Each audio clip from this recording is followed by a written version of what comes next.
tô aqui finalmente para falar de Animais Fantásticos e os Segredos de Dumbledore com spoilers. Se você não assistiu o filme e não quer tomar spoiler, eu vou colocar aqui no card o vídeo que eu fiz sem spoilers, mas aqui eu vim pra arrombar a boca do balão, falar tudo. Então não esquece de curtir esse vídeo e seguir o canal, porque eu sempre trago as novidades. Então vamos lá. Eu não vou repetir muito o que eu falei no outro vídeo. Eu venho mais aqui para falar de algumas coisas, alguns pontos importantes que eu não podia falar no vídeo anterior. Primeiro ponto. Vamos começar já com polêmica. O tão esperado encontro lá, aquele chá entre Dumbledore e Grindelwald. Já tinha comentado aqui, até em reação de trailer, que tava aí, pra quem quer ver, pra quem não quer ver, que Dumbledore é gay. Ponto. Isso é um fato, tá? A própria J.K. disse, já falei 50 vezes aqui, mas acho que foi forçação de barra? Acho, mas foi uma forçação de barra que funcionou. Eu acho que casou com o personagem, casou com a história, beleza. Então vamos lá pra esse bendito chá. Primeiro ponto. A cena que tá no filme, gente, é a cena que tá no trailer. Pelo amor de Deus, não tem mais nada. Mais nada. Eu falei e eu reafirmo que a química entre os dois é surreal. Você consegue sentir a tensão ali, aquele clima, aquela atração. Você consegue sentir tudo isso, mesmo na cena curta. E detalhe, essa cena curtinha desse jeito já foi muito pra China, obviamente, porque a China nunca tá satisfeita com nada, né? Então, na China, quase que o filme não passa por causa dessa cena, só pelo fato do Dumbledore dizer eu estava apaixonado por você. Só por causa disso. E, gente, não tem nada, não tem toque, não tem nada. Rolam as mais línguas aí, rola no Twitter, que essa cena tem uma parte cortada em que o Mads Mikkelsen, né, o Grindelwald, vem por trás do Dumbledore pra falar e que ele dá um beijo no pescoço dele. Tem uma foto que rola aí que seria dessa parte dessa cena, mas a gente vai ter que esperar sair a edição estendida pra confirmar. Mas assim, a Warner ela anda muito complicada, gente. A Warner tem direitos autorais de coisa muito boa pra ser tão complicada, pelo amor. O que acontece? Eles não querem se comprometer com a causa LGBT, mas ao mesmo tempo, eles também não querem ficar de fora do rolê. Então, se agora, por exemplo, a Netflix tá trazendo altas produções LGBT, eu vou falar só da Netflix, porque falar da Disney também é um pouco complicado. Mas vamos falar da Netflix. Se a Netflix tá aí arrombando a boca do balão, fazendo um monte de produção maravilhosa LGBT, por que então que eu não posso fazer? Tá, vamos fazer. Mas a gente vai desagradar a galera. Então vamos só deixar subentendido, porque é isso. É só isso. Então, isso foi uma das minhas grandes frustrações, porque eu queria ver mais. Gente, não é que eu queria ver pegação, nem cena pesada, não. Qualquer coisa que mantivesse a classificação indicativa do filme. Independente de quem seja o beijo, existem níveis, né, de intimidade que mudam a classificação indicativa do filme. Se você tem cena de sexo, o filme não vai ser 12 anos, né? Não é isso que eu tô pedindo. Mas, putz, você podia ter trazido uma cena melhor. A gente tem um monte de filme fan-made. Se você colocar lá, tipo, a Batalha da Morte de Ariana, tem trocentos mini-filmes ou minisséries que os fãs fizeram que tinha mais do que tinha nesse filme. Mas tá, tudo bem. Deixando de lado essa minha decepção, eu preciso comentar um pouco aqui, e eu já falei disso no outro vídeo, que eu sinto que esse filme especialmente, mas essa saga inteira, é uma passação de mão na cabeça do Dumbledore. Eu já vou falar mais no final, sobre o final do filme, né, um pouco sobre essa questão. Primeiro, tem uma coisa que o ministro da magia alemão, ele fala, que é muito importante, e eu acho que esse foi um dos grandes cliques do filme, do roteiro, nessa parte de que acertou. Que o cara pergunta pro Newt passa o recado, né, faz o pombo correio, e ele pergunta pro Newt, o Dumbledore tá aí? Daí o Newt fala, não. Ele fala, realmente, ele é a cara dele. Ele prefere ficar atrás enquanto as pessoas fazem o trabalho sujo. Gente, Lembrando que no primeiro filme, vamos lá falar então de Animais Fantásticos como trilogia até então, né, a série. No primeiro filme, o Newt, ele viaja para os Estados Unidos para levar aqueles animais e depois ele não pode mais viajar, lembra? Que ele tá proibido. Mas aí o Dumbledore pede para ele ir para Paris, ilegalmente. Gente, Dumbledore pode aparatar pro raio que o parta. Se ele quiser aparatar pra Antártida, ele vai. Ele quiser uma chave de portal, ele vai para onde ele quiser, mas ele não quer. Ele quer ficar em Hogsmeade, sentado de boinha, enquanto todo mundo faz as coisas que ele quer, da maneira que ele quer, pra ficar tudo do jeito que ele quer. Ele é um manipulador. Assim, eu já deixei muito claro, todas as vezes que eu falo aqui de Harry Potter, não é que eu não goste do personagem, eu gosto do Dumbledore, eu gosto muito, mas ele não é rainha sem defeitos. Parem de ingenuizar o Dumbledore. Parem de endeusá-lo. Ele não é o Hagrid, tá? Ele não é o Lupin. Ele não é o Sirius. Então, o Dumbledore, ele é um cara extremamente inteligente e manipulador. Ele usa o Kowalski de bait. O cara tá ali exclusivamente para servir de isca. É só isso. Mas eu também já vou falar dessa história da isca. Voltando pro Aberforth, eu gostei muito de como trouxeram o Aberforth. Primeiro, já reclamei aqui do nome, tá? Realmente a Warner em geral não sabe dar nome pra filme.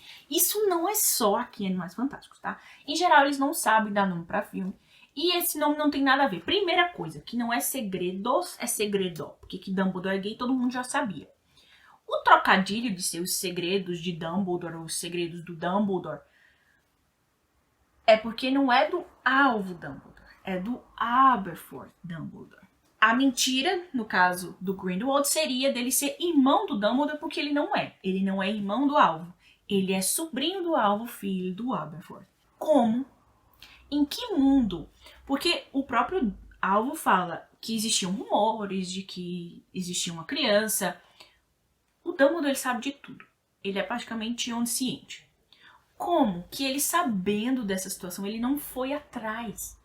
Como que ele não foi atrás dessa criança? Como que o próprio Aberforth deixa? E você vê que ele tá se comunicando. Tipo, o espelho.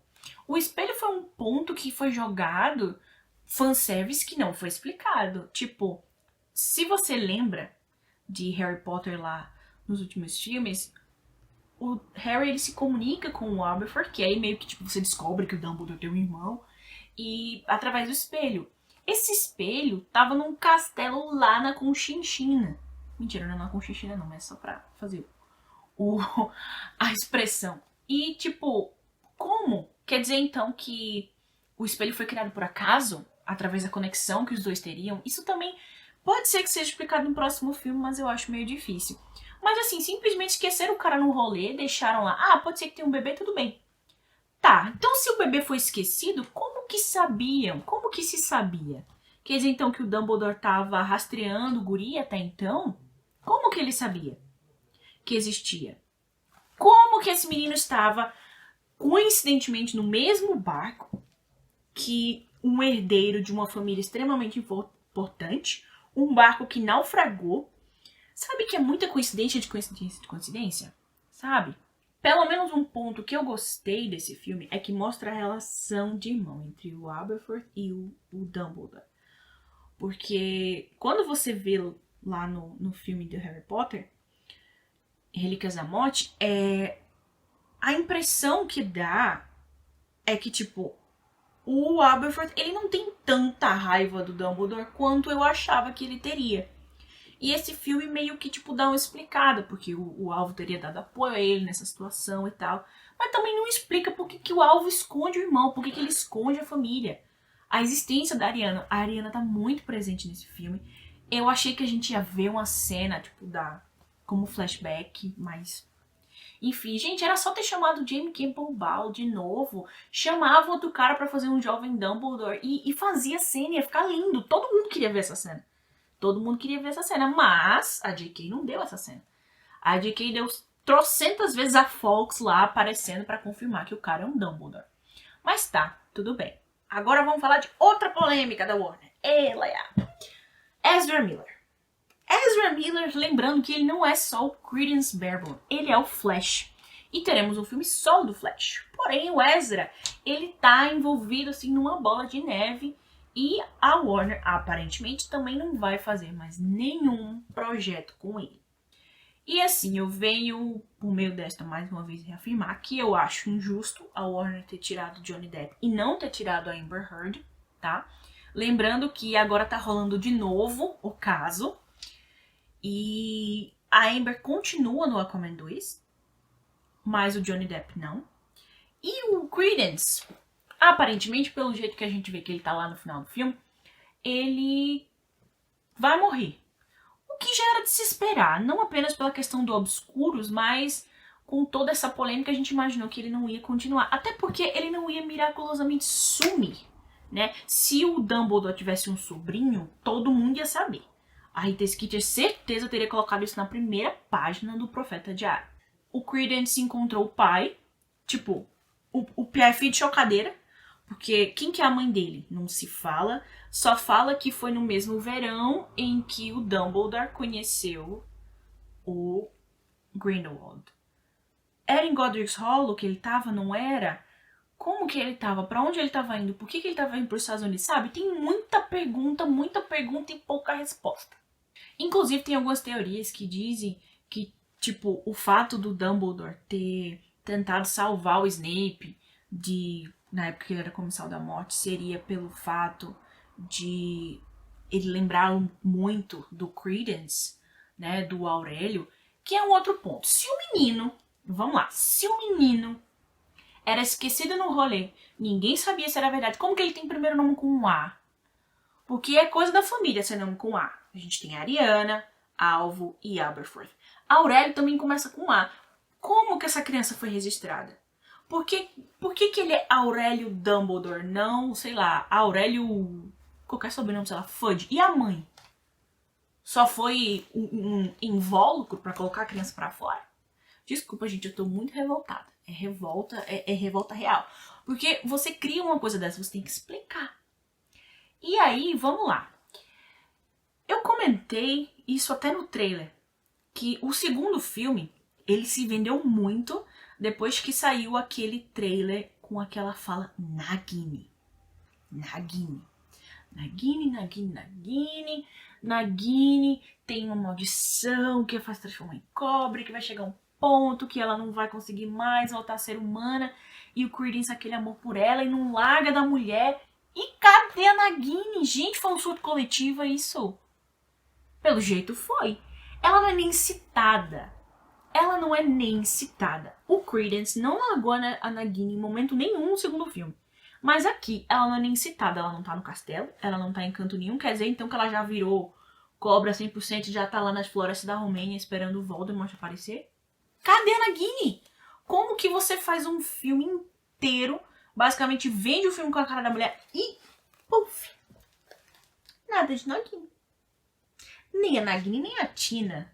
A Tina aí já são outros 500. Porque assim, a atriz... lembrando que esse filme foi gravado na época da pandemia e a atriz tinha acabado de ter neném. Seria óbvio que ela não apareceria mais. Mas eu achei que eles iam pelo menos trazer, tipo, por cartas. Ou, sei lá, um voice-over. Alguma coisa assim. Tanto que eu achava no final que a assistente dele tava se escondendo com a maleta. Eu achei que ia ser a Tina. Mas não. A Tina, ela só aparece praticamente na última cena do filme por, sei lá, 5 segundos. E ponto. Eu suponho que no próximo ela vai ser mais importante. Mas assim, também teve uma questão de que a Tina não concordava muito com as coisas que a J.K. falou. E dizem por aí que teria sido esse um dos motivos pelo qual a J.K. diminuiu o tempo dela de tela. Espero que não tenha sido, né? Mas tudo bem. Aí vamos lá. Eu também tinha comentado no vídeo sem spoilers que a sensação era de que o segundo filme ele ficou esquecido, você não precisaria ter visto. Realmente, eu reafirmo isso, se você não viu o segundo, você vai entender o terceiro de boa. Mas existia uma conexão, uma mínima conexão. Lembra lá naquela cena em que o Nicolau Flamel, ele abre o livro e ele conversa com um quadro de uma mulher? É a professora.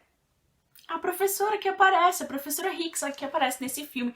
Inclusive maravilhosa. Ela é incrível, eu adorei. Assim, como eu comentei no vídeo anterior, os efeitos especiais, a parte de luta, né? A coreografia das varinhas. Essa parte eu não tenho o que falar, tá maravilhoso. Mas, gente, isso era de se esperar. Se fosse diferente, seria estranho, porque a gente tem o David Yates na produção desse filme. A gente tem o Heyman, que, querendo ou não, são pessoas que trabalharam com Harry Potter por, assim, anos e anos. Então, essa parte era de se esperar que fosse, sim, fiel. E eu gostei muito dessa nova personagem, de como ela foi introduzida. Suponho que ela vai fazer um par românticozinho aí com o Teseu. Eu já senti uma sparkle aí, uma fagulha no ar. Mas, vamos falar então do Jacob. A Hicks, ela aparece lá atrás do Jacob, precisamos de você. E eu fiquei, putz, pra que eles precisam do Jacob? Por que o Dumbledore precisa do Jacob? Porque a ideia genial do Dumbledore é a gente vai tentar fugir das previsões do Grindelwald e cada um vai ter um papel, só que, tipo, cada um vai saber apenas do seu. Você não vai saber de tudo que tá rolando. Ok. E aí, onde que entra o Jacob nessa história? É pelo fato da Queenie? Não. É pelo fato de, como ele ama a Queenie, ele estaria disposto a fazer qualquer coisa. E o cara só serve de isca. Ele apenas serve de isca. Porque tá, primeiro que aquele ponto da varinha eu tinha ficado muito preocupada com isso. De um trouxa tá ganhando uma varinha. E uma coisa interessante, ela podia ter escolhido qualquer madeira. Qualquer madeira. Mas a varinha que ele dá pro Jacob, obviamente ela não tem núcleo, porque é uma varinha falsa. É uma varinha de colubrina. Sabe quem tinha uma varinha de colubrina? Salazar Sonserina. Salazar Sonserina tinha uma varinha de colubrina e dentro era chifre de basilisco. Eu achei interessante trazer aqui essa informação. Mas o feitiço não foi ele, né? Tipo, a ideia foi pra isso, pro cara servir de isca, porque o papel dele foi ir pra lá, porque o Dumbledore sabia que ele ia se exaltar e ele sabia que ia acontecer isso. E o cara passa a ser procurado por tentativa de assassinato, uma coisa que ele não fez. E além disso, ele leva uma maldição cruciatus. Gente, vamos lá. Naquela cena lá daquele reino, tá todo mundo ali, o Grindelwald tá com a maldição cruciatus. Gente, uma das 3 maldições imperdoáveis. Tem trocentos aurores ali, pelo amor de Deus. E ninguém faz nada. A Maria Fernanda gritou por 3 segundos. Ah, fiquei com peninha desse trouxa. Piu. E pronto. Deixa o trouxa para lá. Larga o trouxa, ninguém quer saber. Como assim? Isso não existe. Não existe. Uma maldição cruciatus na frente de tanta gente era pro cara ter sido preso no momento, assim, flagrante. Mas não. Tudo bem. Por quê?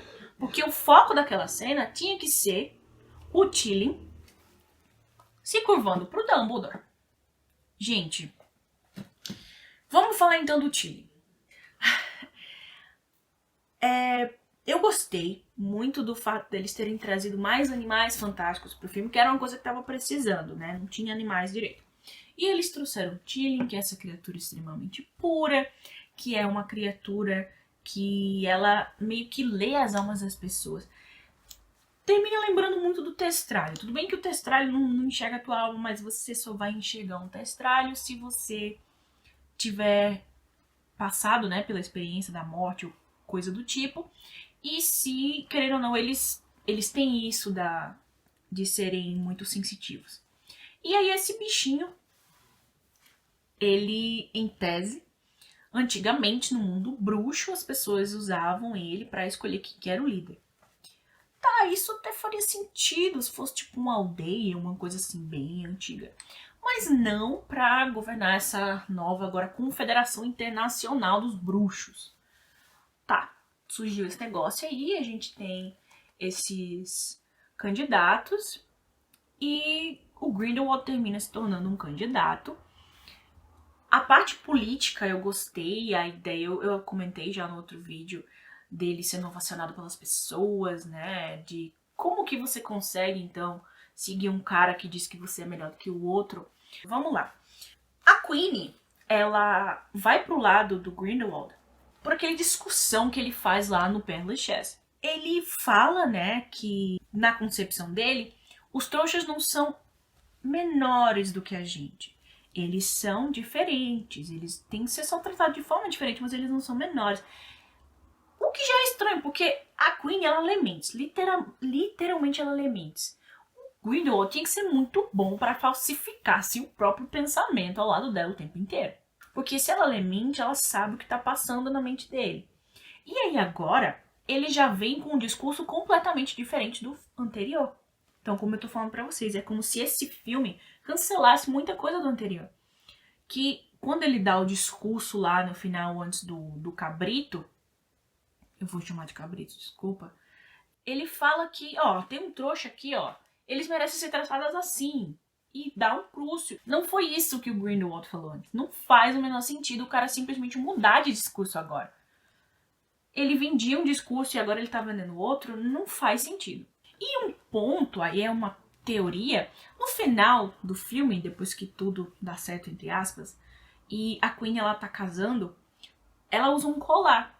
E o colar me lembra muito as Relíquias da Morte. Então quer dizer que no fundo, ela acha um pouco diferente, ela meio que concorda com aquilo ali, ou faz só um puro fanservice? Esse ponto aí eu vou deixar aqui o questionamento, quero que vocês comentem se vocês acham que foi tipo, completamente aleatório ou não. E aí vamos lá, para um dos pontos mais problemáticos desse filme, na minha opinião. Principalmente pros fãs, aí agora eu vou falar um pouco mais como fã.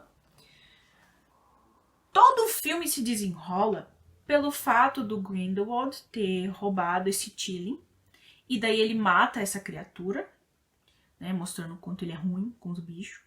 Inclusive, aquela cena realmente da morte do Tilly, da morte da mãe e o Newt chorando, me emocionou muito. É uma cena muito triste. Eu não gostava de assistir Bambi. Na verdade, não gosto. Presente, não gosto de assistir Bambi porque eu choro sempre. Então, foi tipo meio que um Bambi live action, sabe? Se você assistiu Bambi na infância, você sabe que isso marca uma criança. E aí, o Grindelwald revive o cabrito lá. Tá, não é que revive, ele meio que faz uma poção. Não fica claro se aquilo é água, se é uma poção, ou seja, o que for. Mas ele vai fazer... Fica parecido, sabe, com os infere que tem lá no filme do Enigma do Príncipe, que guardam das Horcruxes, que são cadáveres, né, que meio que um zumbi. Então a ideia seria a mesma. O que não teria problema nenhum, a não fosse o feitiço que ele usa. Gente, ele fala, revive, a primeira palavra realmente eu não recordo bem agora, até porque é latim, mas as duas últimas é impossível de esquecer.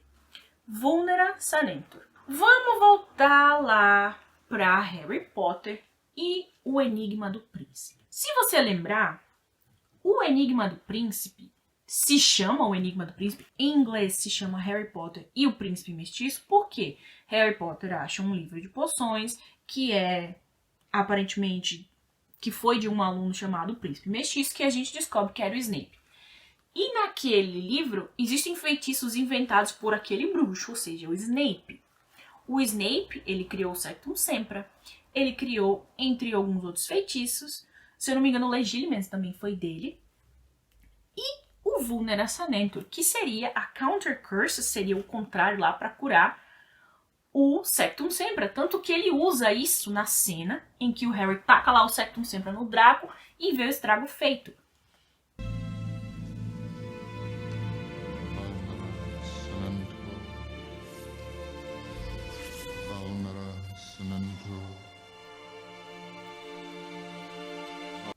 O Snape inventou aquele feitiço.